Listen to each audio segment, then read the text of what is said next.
স্থানীয় নির্বাচনে আইনশৃঙ্খলা বাহিনীর সংজ্ঞায় সশস্ত্র বাহিনী অন্তর্ভুক্তির সুপারিশ ইসির।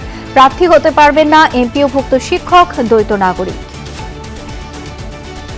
এমপিওভুক্ত শিক্ষকগণ যেন নির্বাচনে অংশগ্রহণের অযোগ্যতা হয়।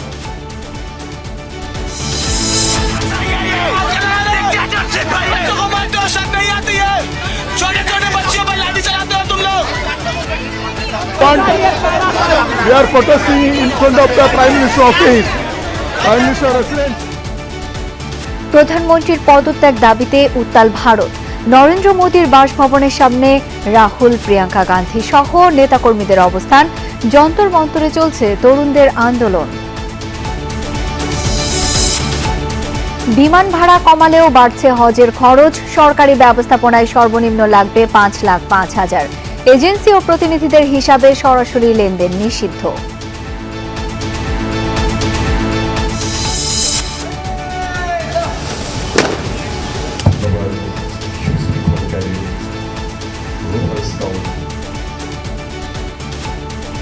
মাইলস্টোন ট্র্যাজেডিতে নিহতদের শ্রদ্ধা ভালোবাসায় স্মরণ করলেন শিক্ষক সহপাঠীরা। শোককে শক্তিতে পরিণত করার আহ্বান ডাক্তার জুবাইদার।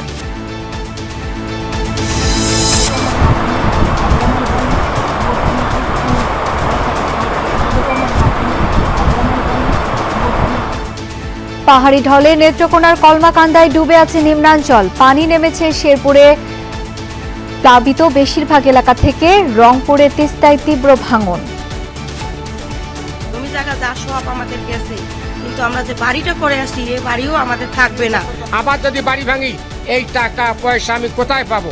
রাস্তা ভেঙে গেলেছে, গরু পানি গরু রাস্তায় নেয়।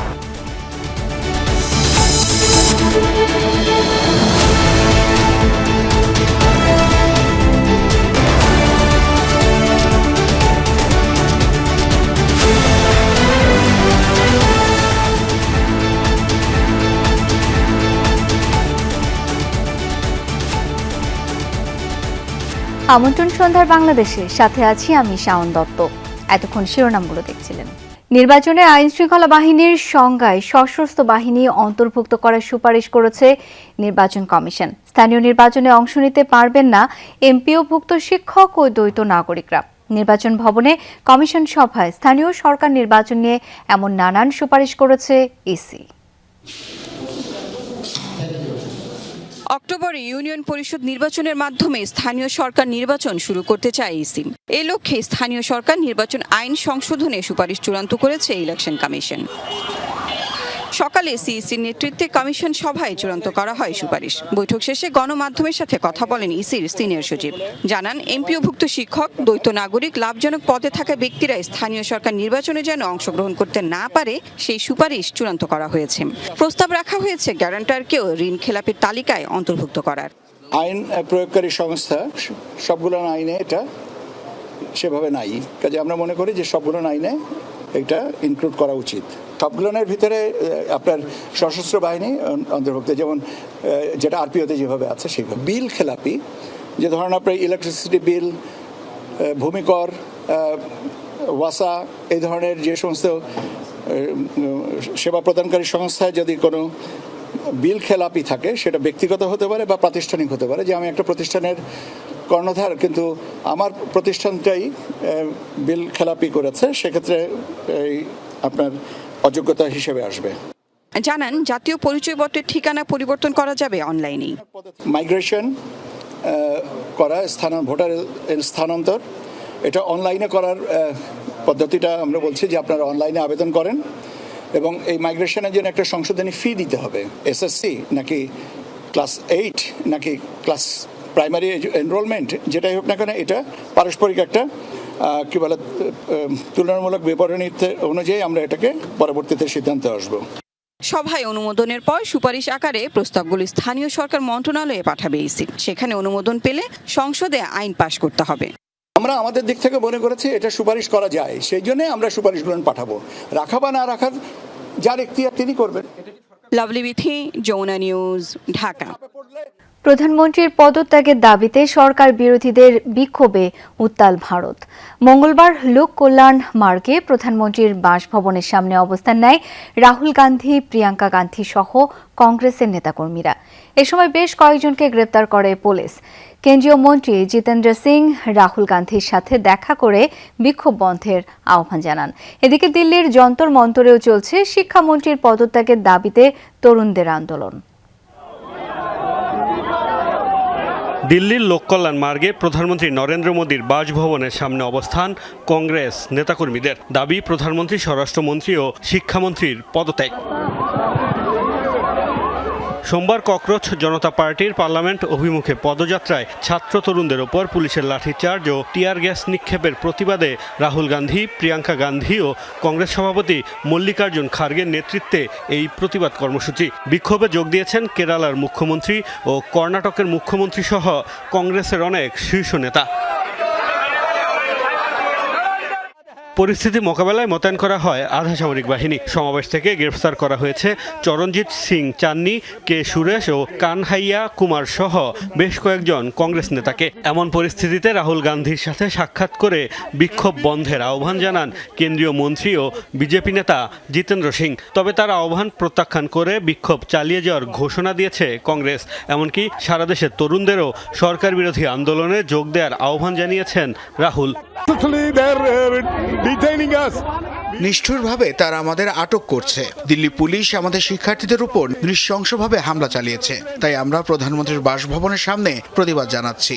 প্রধানমন্ত্রী মুখ বন্ধ করে আছেন, স্বরাষ্ট্রমন্ত্রীও কোনো বিবৃতি দেননি। পুলিশ যা করছে তা গুন্ডামি। শিশুদের মারধর করা হচ্ছে। যারা ন্যায় বিচার চায় এই সরকার তাদেরই গ্রেপ্তার করছে।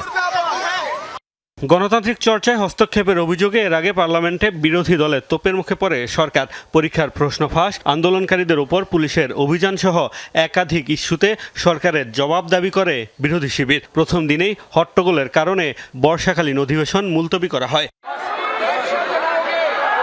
এদিকে দিল্লির যন্তর মন্তরেও চলছে ককরোচ জনতা পার্টির অবস্থান কর্মসূচি। তরুণদের আন্দোলনে সংহতি জানিয়ে যোগ দিয়েছেন আম আদমি পার্টির প্রধান অরবিন্দ কেজরিওয়াল সহ অন্যান্য রাজনৈতিক দলের নেতারাও। মোস্তফা মাহমুদ, যমুনা নিউজ। আসছে বছর সরকারিভাবে হজে যাওয়ার খরচ 5,05,000 থেকে 6,15,000 টাকা নির্ধারণ করেছে সরকার। বেসরকারি প্যাকেজ নির্ধারণ হয়েছে 5,13,500 টাকা। এবার বিমান ভাড়া কমানো হলেও বেড়েছে হজ প্যাকেজের খরচ। সচিবালয়ে ধর্মমন্ত্রী জানান, এবার 70 বছরের বেশি হজ যাত্রীদের সাথে তরুণ সঙ্গী বাধ্যতামূলক। তাছাড়া এজেন্সি ও প্রতিনিধির অ্যাকাউন্টে সরাসরি টাকা লেনদেন করা নিষিদ্ধ করেছে সরকার। বিগত আওয়ামী লীগ সরকারের সময় হজ প্যাকেজের খরচ অতিরিক্ত বেড়ে যাওয়ায় সৌদি আরব থেকে দেয়া নির্ধারিত কোটা পূরণে ব্যর্থ হয় বাংলাদেশ। ফলে তখন থেকেই খরচ কমানোর দাবি হজযাত্রীদের। উদ্যোগ নেয় বর্তমান সরকার। মঙ্গলবার সংবাদ সম্মেলনে আসছে বছরের নতুন হজ প্যাকেজ ঘোষণা করেন ধর্মমন্ত্রী। সরকারি প্যাকেজে খরচ ধরা হয়েছে 6,15,263 টাকা, আর সাশ্রয়ী প্যাকেজে এ খরচ 5,05,648 টাকা। হজ প্যাকেজ ঘোষণার পূর্বে কিছু বিষয়ে সৌদি সরকারের মুদ্রা বিনিময় হার ও খাওয়া সহ কিছু খরচ নতুন করে প্যাকেজে যোগ হওয়ায় সার্বিক খরচ বেড়ে গেছে বলে জানান ধর্মমন্ত্রী। 2026 সালে সর্বনিম্ন হজ প্যাকেজের মূল্য ছিল 4,67,137 টাকা খাবার ছাড়া। এই প্যাকেজটি যদি আমরা 2027 সালে রাখতে হয় তাহলে প্যাকেজ মূল্য হবে 5,33,711 টাকা। এখানে দুটো জিনিস বাড়তেছে, একটা হলো খাবারের জন্য বাড়তেছে 39,508 টাকা, আর সার্ভিস চার্জ 23,240 টাকা। মন্ত্রী জানান, 2025 সাল থেকে বিমান ভাড়া 14,000 টাকা কমিয়ে করা হয়েছে 1,30,000 টাকা। শেখ হাসিনা সরকারের আমলে 2023 সালে বিমান ভাড়া ছিল প্রায় 2 লক্ষ টাকা। এই বছর মাননীয় প্রধানমন্ত্রী প্রচেষ্টা বিমান ভাড়া গত বছরের চেয়ে 24,830 টাকা কমানো হয়েছে। মানে এখন ভাড়া নির্ধারিত হয়েছে 1,30,000 টাকা। 2027 সালে চাঁদ দেখা সাপেক্ষে হজের প্রথম ফ্লাইট শুরু হতে পারে 8 এপ্রিল। হজ অনুষ্ঠিত হতে পারে 15ই মে। হজ ব্যবস্থাপনার বিভিন্ন বিষয় সম্পর্কে তাৎক্ষণিকভাবে দেশবাসীকে অবহিত করার পাশাপাশি আমাদেরকে নানা তথ্য দিয়ে সহযোগিতা করে থাকি। ফয়সাল মাহমুদ, যমুনা নিউজ, ঢাকা। মাইলস্টোন ট্র্যাজেডির শোককে শক্তিতে পরিণত করে নিরাপদ বাংলাদেশ গড়ে তুলতে হবে বলে মন্তব্য করেছেন জিয়াউর রহমান ফাউন্ডেশনের vice president doctor Zubaida Rahman. আহতদের চিকিৎসা ও পুনর্বাসনে সরকারের সহযোগিতা অব্যাহত থাকবে বলে জানিয়েছেন স্বাস্থ্যমন্ত্রী সর্দার সাখাওয়াত হোসেন। মাইলস্টোন ট্র্যাজেডির প্রথম বার্ষিকীতে জাতীয় বার্ন ও প্লাস্টিক সার্জারি ইনস্টিটিউটে নিহতদের স্মরণে শ্রদ্ধাঞ্জলি ও স্মরণ সভায় এসব কথা বলেন তারা। যে শ্রেণীকক্ষে কিছুক্ষণ আগেও মুখর ছিল শিশুদের ছোটাছুটি, সেখানেই মুহূর্তের মধ্যে নেমে আসে মৃত্যু আর আগুনের বিভীষিকা। 21 জুলাই 2025 প্রথম দুপুর। আকাশ থেকে ছুটে আসা বিমানের বিকট শব্দে মুহূর্তেই আগুনের লেলিহান শিখা ছড়িয়ে পড়ে চারদিকে। ঝরে যায় 36টি তাজা প্রাণ। 1 বছর পর নিহতদের স্বজনরা এখনো খুঁজে ফেরেন প্রিয়জনকে, মনে করেন সাথে কাটানো শেষ মুহূর্ত। তাসনিয়ার ফ্রেন্ডরা যখন একসঙ্গে খেলা করতো, ওকে যদি কেউ একটা আইসক্রিম খাওয়াতো, সেই আইসক্রিম কাঠিটা ও বাসায় এনে নাম লিখে রেখে দিত। স্বজনদের দাবি, তদন্ত প্রতিবেদন প্রকাশ, দায়ীদের বিচার, নিহতদের কবর সংরক্ষণ এবং ক্ষতিগ্রস্ত পরিবারগুলোর পর্যাপ্ত ক্ষতিপূরণ নিশ্চিত করতে হবে। গত ইন্টারিম গভর্নমেন্ট অনেক কথার ফুলঝুরি দিয়ে আমাদেরকে আশ্বস্ত করার চেষ্টা করছে, অনেক কিছু বলছে, অনেক প্রতিশ্রুতি দিয়েছে, কিন্তু এই পর্যন্ত কোনো একটা প্রতিশ্রুতি তারা পালন করে নাই। মাইলস্টোন ট্র্যাজেডিতে নিহতদের স্মরণে মঙ্গলবার জাতীয় বার্ন ও প্লাস্টিক সার্জারি ইনস্টিটিউটে শ্রদ্ধাঞ্জলি ও স্মরণ সভা অনুষ্ঠিত হয়। অনুষ্ঠানে প্রধান অতিথি ছিলেন ডাক্তার জুবাইদা রহমান, ছিলেন দেশি বিদেশি চিকিৎসক, আহত শিক্ষার্থী, নিহতদের পরিবার এবং শিক্ষকেরা। ট্র্যাজেডির সেই সময়টিকে স্মরণ করেন দেশি বিদেশি চিকিৎসকরাও। বলেন, এটি ছিল তাদের পেশাগত জীবনের অন্যতম কঠিন মানবিক challenge. Follow-on decisions were made. International teammates were including from China and India. I think the best effort was there. Milestone tragedy দেশের বার্ন চিকিৎসা ব্যবস্থার সক্ষমতা বাড়ানোর প্রয়োজনীয়তা সামনে নিয়ে এসেছে বলে জানান জাতীয় বার্ন ইনস্টিটিউটের পরিচালক। যে জিনিসটা সবচেয়ে গুরুত্বপূর্ণ বিষয়, সেটা হচ্ছে এই বার্ন প্রতিরোধ করা, অর্থাৎ অ্যাওয়ারনেস সৃষ্টি করা। অ্যাওয়ারনেস সৃষ্টি করার মাধ্যমে আমরা দেখেছি যে লাস্ট 10 to 20 ইয়ার্সের মধ্যে উন্নত দেশগুলোতে তাদের বার্নের সংখ্যা 50%-এর বেশি কমে গিয়েছে। স্বাস্থ্যমন্ত্রী বলেন, আহতদের চিকিৎসা, পুনর্বাসন এবং প্রয়োজনে উন্নত চিকিৎসার জন্য সরকার সব ধরনের সহযোগিতা অব্যাহত রাখবে। যারা এখন ফলো আপে আছে, আমাদের ডাক্তাররা নিষ্ঠার সাথে বার্ন ইউনিটে কাজ করে যাচ্ছেন। এরপরেও যদি আরো কিছু উন্নততর চিকিৎসারও প্রয়োজন হয়, আমাদের সরকার, আমরা পিছিয়ে থাকবো না। প্রধান অতিথির বক্তব্যে ডাক্তার জুবাইদা রহমান বলেন, এই শোককে শক্তিতে রূপান্তর করে আরো মানবিক, আরো নিরাপদ বাংলাদেশ গড়তে হবে। বহু মানুষ এগিয়ে এসেছে আক্রান্তদের পাশে দাঁড়াতে। এই কষ্টের মধ্যেও যে সাহসিকতা, সহমর্মিতা ও আত্মত্যাগের নিদর্শন সারা বিশ্ব দেখেছে, তা ইতিহাসে বিরল। নিজের জীবনের ঊর্ধ্বে অন্যকে স্থান দিয়ে তাকে বাঁচাতে যাওয়ার মধ্যে যে অভাবনীয় আত্মত্যাগ বিশ্ববাসী সেদিন প্রত্যক্ষ করেছে, সকলের স্মৃতিতে রয়ে যাবে চির অম্লান হয়ে। ভিডিও বার্তায় চীনের উহানের থার্ড হাসপাতালের চিকিৎসক দলের প্রধান অধ্যাপক লিও গুয়া বলেন, এই মানবিক সহযোগিতা বাংলাদেশ চীন বন্ধুত্বকে আরো দৃঢ় করেছে। সিঙ্গাপুরের হাই কমিশনার মিশেল লি সহ বিভিন্ন দেশের প্রতিনিধিরা বলেন, ভবিষ্যতেও বাংলাদেশের স্বাস্থ্য খাত, বিশেষ করে বার্ন চিকিৎসার সহায়তা অব্যাহত রাখবে তারা। মশিউর অনিক, যমুনা নিউজ, ঢাকা। মাইলস্টোন স্কুলে বিমান বিধ্বস্তের বিভীষিকাময় ঘটনায় নিহতদের স্মরণ করেছেন শিক্ষক, সহপাঠী ও অভিভাবকরা। স্কুলে দুর্ঘটনা কবলিত ভবনটির সামনে ফুল দিয়ে শ্রদ্ধা জানান শিক্ষক, কর্মকর্তা, কর্মচারীরা। পরে নিহতদের আত্মার মাগফিরাত কামনায় বিশেষ দোয়া করা হয়। এর আগে আলোচনায় মর্মান্তিক সেই দিনের স্মৃতিচারণ করেন শিক্ষকরা। ঠিক 1 বছর আগের এক দুপুর আকস্মিক বিকট শব্দে থমকে গিয়েছিল মাইলস্টোন স্কুলের সব কোলাহল। মুহূর্তে আগুন গ্রাস করে নেয় শিক্ষক, শিক্ষার্থী সহ 36 জনের প্রাণ। বিমান দুর্ঘটনার 1 বছর পর নিহত ও আহতদের স্মরণ করেছে প্রতিষ্ঠানটি। সকালে বিধ্বস্ত ভবনের সামনের বেদিতে নিহতদের স্মরণে শ্রদ্ধাঞ্জলি দেওয়া হয়। বিএনসিসি ও স্কাউট সদস্যরা কুচকাওয়াজ ও সালাম প্রদর্শন করে। সেদিনের স্মৃতিচারণ করতে গিয়ে আবেগতাড়িত হয়ে পড়েন শিক্ষকরা। আমাদের যে নিষ্পাপ 28টা শিশু, 3 জন শিক্ষক, 3 জন অভিভাবক, একজন আয়া, ঠিক এই জায়গায় অকালে মৃত্যু বলে ঢলে পড়েন। আমরা তাদের আত্মার মাগফিরাত কামনা করার জন্য, তাদেরকে শ্রদ্ধা জানানোর জন্য আজকের এই ছোট্ট অনুষ্ঠানের আয়োজন করেছি। মাহরিন মিসের সাথে আমার মাত্র কথা হয়ে 1 মিনিট আগে ওনাকে শুধু বললাম যে মিস, আমি বাচ্চাদেরকে একটু সায়েন্সটা কিছু বাচ্চা বুঝিনি, আমি একটু বুঝিয়ে দিব। তো বললো ঠিক আছে বুঝান। বলে আমি স্কাই সেকশনের সামনে থেকে সরে আমার টিউবরোজ সেকশনে গিয়েছি, আর মাহরিন মিস এখানেই ছিল। কাউন্সিলিং হয়েছে, ওরা ট্রমা আসলে অনেকটা কাটিয়ে উঠেছে। বিমান বিধ্বস্তে নিহতদের মাগফিরাত কামনায় বিকেলে স্কুল ক্যাম্পাসে দোয়ার আয়োজন করা হয়। অংশ নেন স্কুলের শিক্ষক, শিক্ষার্থী, অভিভাবক ও কর্মচারীরা। নিহতদের পরিবারের প্রতি সহমর্মিতা জানানোর পাশাপাশি আহতদের দ্রুত আরোগ্য কামনা করা হয়।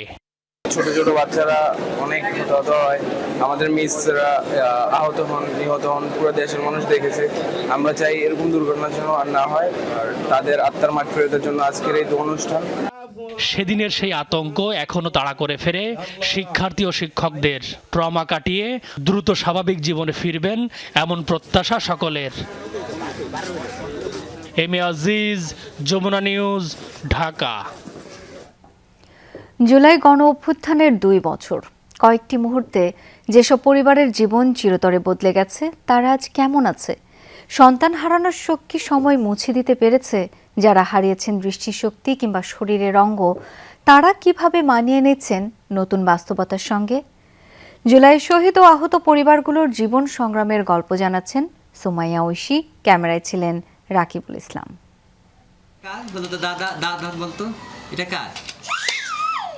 মাত্র 14 মাস বয়স জান্নাতের, বাবা মায়ের আদরের সন্তান। সে জানেই না তার জন্মের মাত্র কয়েক মাস আগেই গণ অভ্যুত্থানে শহীদ হয়েছিল তার 4 বছরের বড় ভাই আহাদ।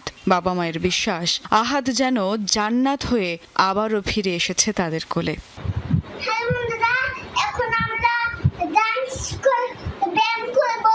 তো মেয়ে কিন্তু একেবারে দেখেন দেখতে আব্দুল হাদের মতোই। আর আমার মাঝে মাঝে মনে হয় যে আব্দুল হাদ কেমন আল্লাহ তাআলা পুনরায় ফেরত দিয়েছেন। প্রাণবন্ত চঞ্চল আহাদের বয়স ছিল মাত্র 4। 18 জুলাই বারান্দায় দাঁড়িয়ে বাইরে তাকিয়েছিল সে। মুহূর্তেই ছুটে আসে একটি গুলি, তাতেই থেমে যায় ছোট্ট জীবনের সব গল্প। আজ আহাদের খেলনা, খাতা, বই সবই আগলে রেখেছেন বাবা মা। স্মৃতিগুলোই এখন তাদের কাছে সবচেয়ে বড় সম্বল। আর জান্নাতের হাসিতেই তারা খুঁজে ফেরেন হারিয়ে যাওয়া সেই সন্তানকে। আব্দুল হাদের প্রত্যেকটা গুণ ওর ভিতরে। কলিং বেল দেওয়া মাত্রই আব্দুল হাদ দৌড়ে আসতে গেটের সামনে। আর ও তো এখন দৌড়ে আসতে পারে না, ও কলিং বেল শুনে বাবা বাবা করে ওর আম্মুরে বাবা বাবা আসছে। জুলাইয়ের 2 বছরে কেউ শিখেছেন বুক ভরা শোক নিয়েই বেঁচে থাকতে, আবার কেউ প্রতিদিন লড়ছেন নতুন বাস্তবতার সঙ্গে। ইনি মোহাম্মদ সাব্বির। 4 আগস্ট কারওয়ান বাজারে পুলিশের গুলিতে হারিয়েছেন 2 চোখের দৃষ্টি। যে চোখে ছিল ভবিষ্যতের স্বপ্ন, সেখানে এখন শুধুই অন্ধকার। আবার নতুন করে শুরু করা, মাঝে মধ্যে সার্টিফিকেট হাতে নিয়ে দেখি গিয়ে সার্টিফিকেটটা সব ব্যর্থ হয়ে গেল। হাঁটা, খাওয়া, মোবাইল ব্যবহার থেকে শুরু করে প্রতিটি কাজই এখন নতুন করে শিখতে হচ্ছে সাব্বিরকে। মাঝপথেই থেমে গেছে পড়াশোনা, হারিয়েছেন চাকরিটাও, তবুও হার মানতে চান না তিনি। নিজের এই অভিজ্ঞতাকে কাজে লাগিয়ে দৃষ্টি প্রতিবন্ধীদের জন্য কাজ করাই এখন তার স্বপ্ন আছে যে যারা প্রতিবন্ধী মানুষদের নিয়ে কাজ করে, এরকম ডিজেবল পিপল, অঙ্গহানি পিপলদের নিয়ে কাজ করা। তবে আত্মত্যাগের এই 2 বছর পরেও যথাযথ স্বীকৃতি এবং সম্মান নিয়ে প্রশ্ন রয়ে গেছে বলছেন এই জুলাই যোদ্ধা। আমাদেরকে কোনো স্বীকৃতি আছে? আমরা শুধু জুলাই যোদ্ধা নামেই পরিচিত। আপনি জুলাই যোদ্ধা পরিচিত নামে যদি কথা যদি পরিচয় দেন, এখন তো দেখছেন সোশ্যাল মিডিয়াতে কেউ কেউ বলে সিডিআই। কতটা মানে হতভাগ্য জাতি হইলে এই বিপ্লবের পরে এরকম মানুষ স্পর্ধা দেখাইতে পারে। আহাদের পরিবার, সাব্বির, তারা কেবল দুটি নাম। জুলাই গণঅভ্যুত্থানে এমন অসংখ্য পরিবারের জীবন বদলে গেছে এক নিমেষে। সময় এগিয়েছে, কিন্তু তাদের ভেতরের যুদ্ধটা এখনো শেষ হয়নি, হয়তো চলবে অনন্তকাল ধরে। জীবন কখনো থেমে থাকে না, নতুন বাস্তবতা এবং নতুন অভ্যেসের সঙ্গে এগিয়ে চলে। তবে হৃদয়ে যে গভীর ক্ষত রয়ে যায় সেটির কিছুটা অংশ হলেও নিরাময় ঘটে যদি ন্যায় বিচার পাওয়া যায়। এই জুলাই যোদ্ধা এবং শহীদের পরিবারগুলোর প্রত্যাশা এখন সেটি। সুমাইয়া ঐশী, যমুনা নিউজ, ঢাকা। প্রয়াত রাষ্ট্রপতি জিয়াউর রহমানের খুনি মোজাফফর হোসেনকে এতদিন কারা আশ্রয় দিয়েছিল তা দ্রুত খতিয়ে দেখার দাবি জানিয়েছেন বিএনপির সিনিয়র যুগ্ম মহাসচিব ও প্রধানমন্ত্রীর রাজনৈতিক উপদেষ্টা রুহুল কবির রিজভী। যুবদলের এক আলোচনা ও দোয়া অনুষ্ঠানে তিনি একথা বলেন। সকালে যুবদল কেন্দ্রীয় নির্বাহী কমিটির সাবেক সহসভাপতি জাকির হোসেন নান্নুর আত্মার মাগফিরাত কামনায় এই দোয়া ও মোনাজাত অনুষ্ঠানের আয়োজন করে যুবদল কেন্দ্রীয় নির্বাহী কমিটি। অনুষ্ঠানে প্রধান অতিথির বক্তব্যে বিএনপির সিনিয়র যুগ্ম মহাসচিব ও প্রধানমন্ত্রীর রাজনৈতিক উপদেষ্টা রুহুল কবির রিজভী বর্তমান সরকারের বিভিন্ন উন্নয়নমূলক পরিকল্পনার কথাও তুলে ধরেন। তিনি জানান, চক্রান্ত চলছে, তাই নেতাকর্মী সহ দেশের সবাইকে ঐক্যবদ্ধ থাকারও আহ্বান জানান রুহুল কবির রিজভী। ৪৫ বছর ওই লোক কোথায় ছিল? মেজর মুজাফফর কিভাবে আসতে পারল? নিশ্চয়ই যারা তাকে আশ্রয় দিচ্ছেন এর আন্তর্জাতিক আশ্রয়দাতা আছে, দেশের ভিতরে আশ্রয়দাতা আছে। ১৭ বছর আওয়ামী লীগ ক্ষমতায় ছিল। কারা? জিয়াউর রহমান হত্যা ১-১১ থেকে ২৪শে জুলাই আন্দোলন পর্যন্ত বিভিন্ন মানবতাবিরোধী অপরাধে সেনা কর্মকর্তা মোজাফফরের জড়িতের সম্পৃক্ততা পেয়েছে তদন্ত সংস্থা। ১৬ বছর ধরে ১-১১ কুশীলব সেনা কর্মকর্তা মাসুদ উদ্দিন চৌধুরীর সাথে ছিল যোগাযোগ। মানবতাবিরোধী অপরাধে ২৩ জুলাই তাকে হাজির করার নির্দেশ দেন ট্রাইব্যুনাল। সেদিনই তাকে গ্রেপ্তার দেখানো হতে পারে। তবে জিয়াউর রহমানকে হত্যার বিচার হবে সামরিক আদালতেই। প্রয়াত রাষ্ট্রপতি জিয়াউর রহমানকে হত্যায় জড়িত এই মুজাফফরকে গ্রেফতার করা হয়েছে ৪৫ বছর পর। চলছে জিয়া হত্যায় তার অধিকতর জিজ্ঞাসাবাদ। এরই মধ্যে আন্তর্জাতিক অপরাধ ট্রাইব্যুনালে তাকে হাজিরের আবেদন করে প্রসিকিউশন। চিফ প্রসিকিউটর ট্রাইব্যুনালকে জানান, জিয়াউর রহমানকে হত্যাই নয়, গত ১৬ বছর ধরে সেনা কর্মকর্তা মাসুদ উদ্দিন চৌধুরীর সাথে মুজাফফর হোসেনের যোগাযোগ ছিল। ১-১১ থেকে ২৪-এর ৫ আগস্ট পর্যন্ত বিভিন্ন মানবতা বিরোধী অপরাধের সঙ্গে মুজাফফর হোসেনের সম্পৃক্ততা পেয়েছে তদন্ত সংস্থা। সারা বাংলাদেশে যখন এই যে মানবতা বিরোধী অপরাধ সংগঠিত হচ্ছিল, তখনও এই আসামি এবং মাসুদ উদ্দিন চৌধুরীর মধ্যে একটা সংশ্লিষ্টতা আমাদের তদন্ত সংস্থা ইতিমধ্যে পেয়েছে। ১-১১-র সাথে তার সংশ্লিষ্টতা আছে এবং আর কোনো ঘটনার সাথে তার কোনো সংশ্লিষ্টতা আছে কিনা, এই সমস্ত বিষয়গুলি উদ্ঘাটনের স্বার্থে আমাদের তদন্তকারী কর্মকর্তা আজকে আমার বরাবর একটি আবেদন করেছে তাকে গ্রেফতার দেখানোর জন্যে। পরে ২৩ জুলাই মুজাফফরকে ট্রাইব্যুনালে হাজির করতে সেনা সদরকে নির্দেশ দেন ট্রাইব্যুনাল ২। সেদিনই তাকে এই মামলায় গ্রেফতার দেখানো হতে পারে। সেটা আমাদের ইনভেস্টিগেশনের দাবি রেখে সেই কারণে আমরা তাকে ইনভেস্টিগেশনের স্বার্থে তাকে আমরা প্রোডাকশন ওয়ারেন্ট চেয়েছি। পরবর্তীকালে তাকে আমরা গ্রেফতার দেখাবো এবং তাকে যদি জিজ্ঞাসাবাদ করতে হয় করব। তবে সামরিক আদালতেই জিয়াউর রহমান হত্যার বিচার হবে বলে জানান চিফ প্রসিকিউটর। বিচার যদি মিলিটারি লতে হয়, মার্শাল ল কোর্টে যদি হয়, তাকে সিভিল কোর্টেও যদি হয়, যেটা আগে এক্সিকিউশন হয়ে যাবে সেখানে শেষ হয়ে যাবে। রাব্বি হোসেন, যমুনা নিউজ, ঢাকা।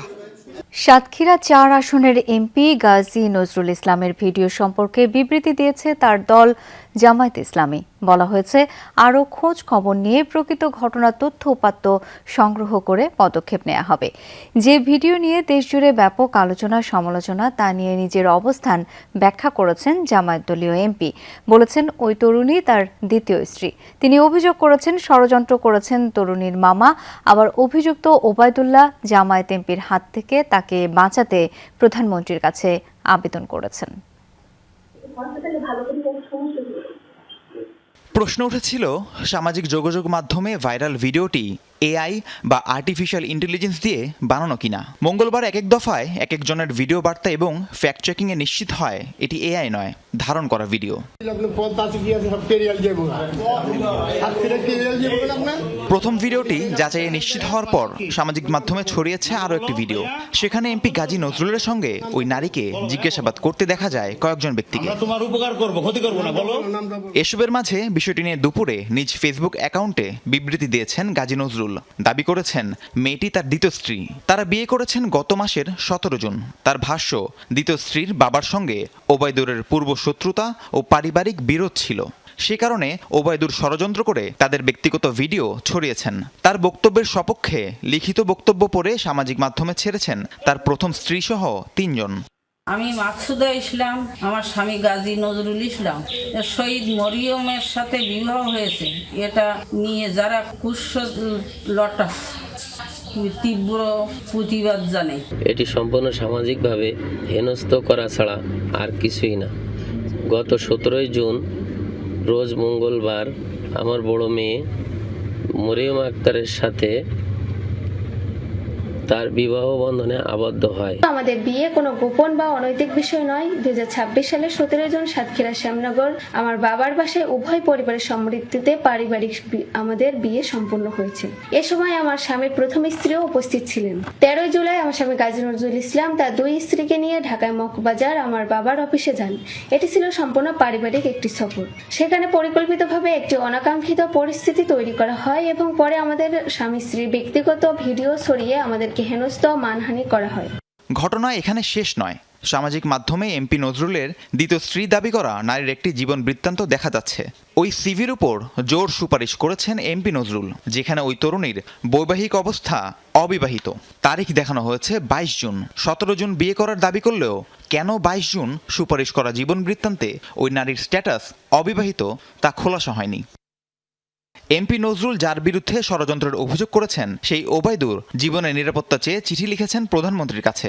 20 জুলাই লেখা চিঠিতে গাজী নজরুল ইসলামের বিরুদ্ধে দুর্নীতির পাশাপাশি নারী ঘটিত আরও অপকর্মের অভিযোগ করা হয়েছে। বিকেলে এ বিষয়ে বিবৃতি দিয়েছে জামাত ইসলামী। তারা জানিয়েছে প্রকৃত ঘটনার তথ্য-উপাত্ত সংগ্রহ করে সাংগঠনিক নিয়ম অনুযায়ী পদক্ষেপ নেওয়া হবে। রাহিম সারোয়ার, যমুনা নিউজ। মামলা হওয়ার আগেই মধ্যস্থতায় সমাধান করা গেলে আগামী 1 বছরে মামলা জট কমে আসবে বলে মন্তব্য করেছেন আইনমন্ত্রী মোহাম্মদ আসাদুজ্জামান। তিনি জানান, সারা দেশের বিভিন্ন আদালতে বর্তমানে 45 লাখ মামলা বিচারাধীন রয়েছে। সচিবালয়ে পঞ্চগড়, টাঙ্গাইল ও কক্সবাজার সহ দেশের 10টি জেলায় মামলা পূর্ব বাধ্যতামূলক মধ্যস্থতা কার্যক্রমের উদ্বোধনী অনুষ্ঠানে আইনমন্ত্রী কথা বলেন। তিনি জানান, মধ্যস্থতা কার্যক্রমের ক্ষেত্রে জনগণকে হয়রানি ও দুর্নীতির বিরুদ্ধে জিরো টলারেন্স নীতি নিয়েছে সরকার। সাংবাদিকদের প্রশ্নের জবাবে আইনমন্ত্রী বলেন, সরকার রাজনৈতিক হয়রানিমূলক মামলা প্রত্যাহারের সিদ্ধান্ত নিয়েছে, কিন্তু শিশু নির্যাতন বা ধর্ষণ সংক্রান্ত মামলা প্রত্যাহার হবে না। নতুন সরকারের 4 মাসে আদালতে 62% মামলা কমেছে বলেও জানান আইনমন্ত্রী।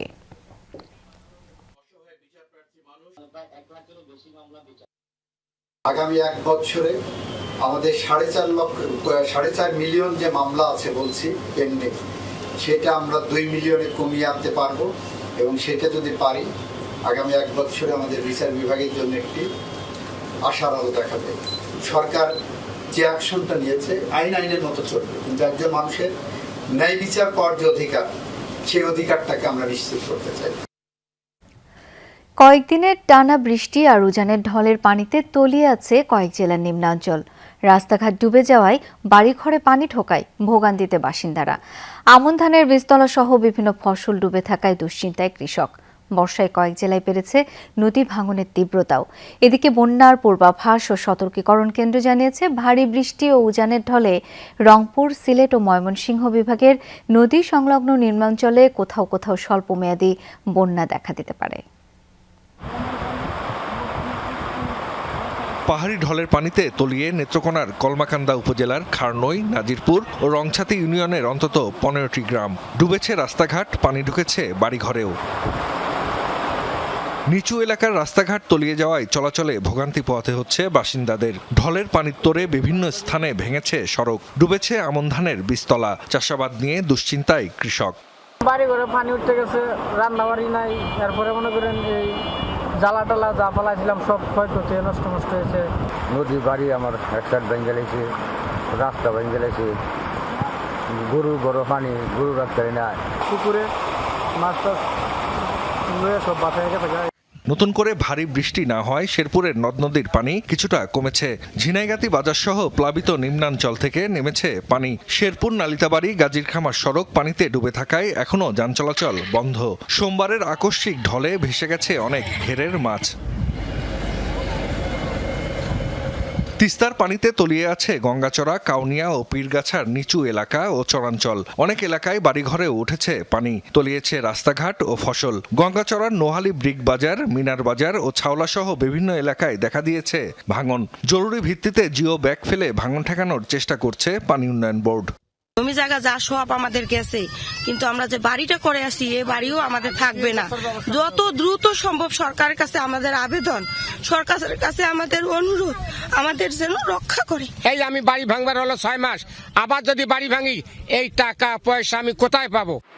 এদিকে টানা বৃষ্টি আর স্বাভাবিকের চেয়ে বেশি উচ্চতার জোয়ারের পানিতে প্লাবিত হয়েছে ঝালকাঠির নলছিটি, কাঠালিয়া ও রাজাপুর উপজেলার নদী তীরবর্তী নিচু এলাকা। ডুবেছে সবজিসহ বিভিন্ন ফসল। জাহিদ হাসান, যমুনা নিউজ।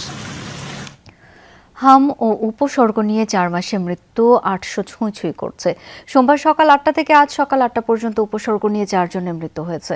স্বাস্থ্য অধিদপ্তরের প্রতিবেদন অনুযায়ী হাম ও হামের উপসর্গে মোট মৃতের সংখ্যা বেড়ে দাঁড়িয়েছে 797 জনে। এর মধ্যে নিশ্চিত হামে 95 জন, হামের উপসর্গ নিয়ে 702 জন মারা গেছে। সর্বশেষ 24 ঘন্টায় সারা দেশে আরও 1008 জনের শরীরে হামের উপসর্গ দেখা দিয়েছে। 15 মার্চ থেকে এখন পর্যন্ত হাম ও হামের উপসর্গ দেখা দেওয়া রোগীর সংখ্যা 1,19,448। এই যাবৎ হামের উপসর্গ নিয়ে হাসপাতালে ভর্তি হয়েছে 1,02,244 জন। তাদের মধ্যে সুস্থ হয়ে হাসপাতাল ছেড়েছেন 98,411 জন। রাষ্ট্রপতি মোহাম্মদ শাহাবুদ্দিনের সাথে বিদায়ী সাক্ষাৎ করেছেন নৌবাহিনী প্রধান অ্যাডমিরাল এম নাজমুল হাসান। দুপুরে বঙ্গভবনে রাষ্ট্রপতির সাথে সাক্ষাৎ করেন তিনি। এ সময় দায়িত্ব পালনকালে সহযোগিতা করার জন্য রাষ্ট্রপতির প্রতি কৃতজ্ঞতা প্রকাশ করেন নৌপ্রধান। সার্বিক উন্নয়ন কর্মকাণ্ড সম্পর্কে রাষ্ট্রপতিকে অবহিত করেন। বাহিনীর উন্নয়নে বিদায়ী নৌপ্রধানের প্রশংসা করেন রাষ্ট্রপতি। পাশাপাশি নৌবাহিনী চলমান উন্নয়নের ধারা অব্যাহত থাকবে বলেও আশা প্রকাশ করেন। আগামী 23 জুলাই নতুন নৌপ্রধানের কাছে দায়িত্ব হস্তান্তর করবেন অ্যাডমিরাল এম নাজমুল হাসান। দেশের শিক্ষার্থীরা মাদক আর ডিভাইসে আসক্ত হয়ে পড়ছে। খেলাধুলার মাধ্যমে এর সমাধান হতে পারে, সেই সাথে শিক্ষকদেরও ক্লাসে নজরদারি বাড়ানো উচিত বলে মনে করেন শিক্ষামন্ত্রী আ.ন.ম এহসানুল হক মিলন। বিকেলে রাজধানীর মিরপুরে প্রাথমিক শিক্ষা সংশ্লিষ্ট কর্মকর্তাদের সাথে মতবিনিময় সভায় কথা বলেন তিনি। জানান, যেসব শিক্ষক সময়মতো স্কুলে যান না এবং পাঠদানে মনোযোগী নন, তাদের বিরুদ্ধে কঠোর প্রশাসনিক ব্যবস্থা নেওয়া হবে। উপজেলা শিক্ষা অফিসারদের স্কুলে মনিটরিং বাড়ানোর নির্দেশ দেন মন্ত্রী। আগামী 9 আগস্ট থেকে সারা দেশে prime ministers gold cup football tournament শুরু হচ্ছে বলে জানান তিনি। দেখুন, আমাদের যে নৈতিকতা যে অবক্ষয় ঘটেছে, সেই জন্য মাননীয় প্রধানমন্ত্রী ফ্যামিলি ভ্যালুজ, রিলিজিয়াস ভ্যালুজ, নৈতিকতার কথা বলছেন, আদর্শের কথা বলছেন, এবং সেটা তিনি শুরু করতে চান একদম এন্ট্রি লেভেল থেকে, যেন আমরা ভ্যালুজকে গুরুত্ব দেই। যারা মিথ্যা তথ্য বা গুজব ছড়ায় তাদের সতর্ক করলেন প্রধানমন্ত্রীর তথ্য ও সম্প্রচার বিষয়ক উপদেষ্টা ডাক্তার জাহিদুর রহমান। জানান, অপতথ্য ও সাইবার বুলিং নিয়ন্ত্রণে আইনজীবী প্যানেল গঠন করা হয়েছে। এই সপ্তাহেই এর প্রজ্ঞাপন জারি হবে। সচিবালয়ে সরকারের বিভিন্ন কার্যক্রমের অগ্রগতি তুলে ধরতে আয়োজিত নিয়মিত প্রেস ব্রিফিংয়ে তিনি বলেন, অপতথ্য ও সাইবার বুলিং সহ্য করবে না সরকার। 17 বছরের ফ্যাসিস্ট কাঠামো রাতারাতি পরিবর্তন সম্ভব নয় বলেও মন্তব্য করেন তিনি। জানান, পুলিশ ও প্রশাসনের থেকে যারা গণ অভ্যুত্থানের সময় হত্যা অপরাধে জড়িত ছিল তাদের বিরুদ্ধে পর্যায়ক্রমে ব্যবস্থা নেওয়া হচ্ছে। উপদেষ্টা আরও জানান, কোনো মন্ত্রী ভালো পারফর্ম করতে না পারলে মন্ত্রিসভায় পরিবর্তন আনতে পারেন প্রধানমন্ত্রী। দপ্তর পুনর্বন্টন অথবা নতুন কাউকে দায়িত্ব দেওয়া হতে পারে। অন্যায় হতে পারে, তথ্য এখন একটা মারাত্মক অস্ত্র। আমরা যে কেউ ডিসইনফরমেশনের একটা জিনিসকে ভয় পেতে হবে, আপনি আইন ভাঙতে পারেন না। এখন আমরা আইনের নামে নিপীড়ন চালাবো কিনা, এটা হচ্ছে প্রশ্ন। উত্তর হচ্ছে না। আইনি প্যানেল, লয়ার্স প্যানেল তৈরি হচ্ছে, তারা জনগণকে বুঝিয়ে জানিয়ে কনভিন্স করে করতে পারবেন যে আমরা যে ব্যবস্থা নিয়েছি এটা ন্যায্য ছিল এবং এটা জনগণের স্বার্থে। আমি বলছি এটা শুধু ডিসইনফরমেশন বা বুলিং সরকারের বিরুদ্ধে না, কোনো ব্যক্তিও যদি আক্রান্ত হন, তিনি যদি সেটার প্রতিকার চান, সেই ব্যাপারেও সরকার কাজ করবে। 4 দফা দাবি পূরণের আশ্বাসে 9.5 ঘন্টা পর রেল অবরোধ তুলে নিয়েছে রাজশাহী বিশ্ববিদ্যালয়ের শিক্ষার্থীরা। বিকাল 3:30টায় প্রশাসনের আশ্বাসে রেল লাইন অবরোধ থেকে সরে যায় তারা। এরপর আবারও শুরু হয় রেল চলাচল, তবে ঢাকাগামী বনলতা এক্সপ্রেসের যাত্রা বাতিল করা হয়। এর আগে রাবি শিক্ষার্থীকে ট্রেনের টিটি মারধর করেছেন এমন অভিযোগে বিশ্ববিদ্যালয়ের চারুকলা গেট এলাকায় রেল লাইন অবরোধ করে শিক্ষার্থীরা। সকাল 6:30টায় শুরু হয় অবরোধ। রেলওয়ে স্টেশনে আটকা পড়ে বনলতা এক্সপ্রেস ও সিল্ক সিটি এক্সপ্রেস। চরম ভোগান্তিতে পড়েন যাত্রীরা। শিক্ষার্থীরা জানান, ফোরকান নামে আইন বিভাগের এক শিক্ষার্থী সোমবার রাতে পদ্মা এক্সপ্রেস ট্রেনে ঢাকা থেকে রাজশাহী আসার পথে টিটির হাতে মারধরের শিকার হয়। ভুক্তভোগী শিক্ষার্থী জানান, বিনা টিকিটের যাত্রীদের কাছ থেকে রসিদ ছাড়াই টাকা নেয়ার প্রতিবাদ করায় চলন্ত ট্রেনে তার উপর হামলা চালায় টিটি। উপযুক্ত ব্যক্তির স্থায়ী বহিষ্কার হিসেবে চাওয়া হয়েছে এবং এটি দ্রুত বাস্তবায়ন শিক্ষার্থীরা দেখতে চায়। আমাদের এখান থেকে কিছু প্রতিনিধি গেছিল রেল স্টেশনে, কিন্তু তারা আমাদেরকে সে সময় কোনো মূল্য দেয়নি, যার কারণে আমাদেরকে এখানে এসে রেল অবরুদ্ধ করা লেগেছে। আমরা তো এই ট্রেনটা উঠাই একমাত্র কারণ কি এটা বিরতিহীন ট্রেন। আমরা 11টার মধ্যে পৌঁছে যাব, ওখান থেকে হচ্ছে আপনার আমরা নিজ নিজ বিভিন্ন কাজ করতে পারবো, কিন্তু এভাবে আমরা ভোগান্তিতে পড়ে আছি। এখানে সব বাচ্চারা, সব বৃদ্ধরা সব অস্থির হয়ে আছে, সব যাত্রীরা অস্থির হয়ে আছে, এখানে মুমূর্ষু রোগী আছে। ময়মনসিংহে ট্রাকের ধাক্কায় ব্যাটারি চালিত অটোরিকশার 3 যাত্রী প্রাণ হারিয়েছেন। সকালে নগরীর শম্ভুগঞ্জে এই দুর্ঘটনা ঘটে। নিহতরা হলেন দেবরাজ ঘোষ, শিলা ও আবেদা। পুলিশ জানায়, ব্যাটারি চালিত অটোরিকশাটি কিশোরগঞ্জের দিকে যাচ্ছিল। এ সময় ডিপো থেকে বের হওয়া একটি ট্রাক অটোরিকশাকে ধাক্কা দিলে দুমড়ে মুচড়ে যায়। ঘটনাস্থলে প্রাণ হারান দেবরাজ ঘোষ। আহত অটোচালক সহ 3 যাত্রীকে হাসপাতালে নেওয়া হলে চিকিৎসক আরও 2 যাত্রীকে মৃত ঘোষণা করেন। চিকিৎসা শেষে হাসপাতাল থেকে পালিয়ে যায় অটোচালক। মরদেহগুলো মর্গে রাখা হয়েছে। এদিকে মেহেরপুরের ওয়াবদার মোড় এলাকায় একটি বাস উল্টে 10 জন যাত্রী আহত হয়েছেন।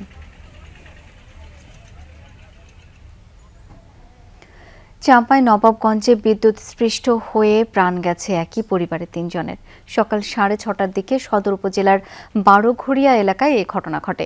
পুলিশ জানায়, আশা খাতুন তার শিশু সন্তান মিমকে নিয়ে ফুফু হাসিনা বেগমের বাড়িতে বেড়াতে যান। হাসিনা বেগম বাড়ির লোহার মইয়ের সাথে বৈদ্যুতিক তার লেগে থাকায় সেটি বিদ্যুতায়িত হয়। সেই মই দিয়ে ছাদে ওঠার সময় বিদ্যুৎ স্পৃষ্ট হন আশা। তাকে বাঁচাতে ফুফু হাসিনা শিশু মিম এগিয়ে গেলে বিদ্যুৎ স্পৃষ্ট হয়ে ঘটনাস্থলেই 3 জনেরই মৃত্যু হয়।